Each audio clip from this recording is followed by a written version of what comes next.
by our standards. No electricity or running water, means no fridge or microwave or toaster. What they do have is that very nice centerpiece on the floor that's hard to miss. That is the Lincoln's original stove.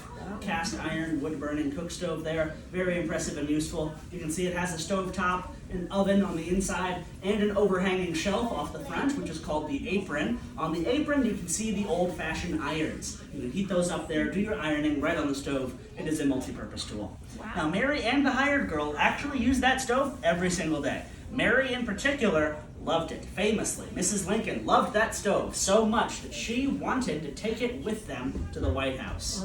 Abraham had to convince her that, one, the White House kitchen is already full, there's also a full kitchen staff to do the cooking there, and the stove itself weighs about 600 pounds, so they left it in Springfield. I do not blame them, but I understand why Mary loved it. It does look pretty great today, almost brand new still. Now that is the pride and joy of the Lincoln kitchen. It is the only original item in this room. All the other things are antiques, but not the Lincolns, so it's a close guess. We do know that out that white door is the back porch to the home. Past the porch is another door to the pantry. So the food storage is a separate room you have to go outside to get to.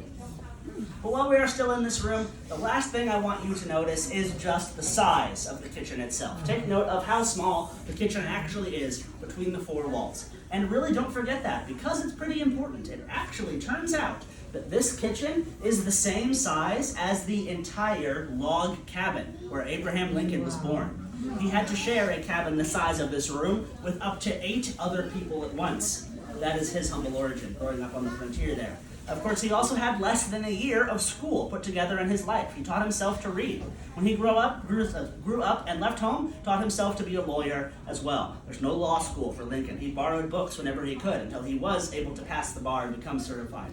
Ended up in Springfield, got his career off the ground, and found his own family and community here as well. So he is in Springfield for nearly half his life, 24 years. And then directly from here, to the White House. That is a great journey in one lifetime.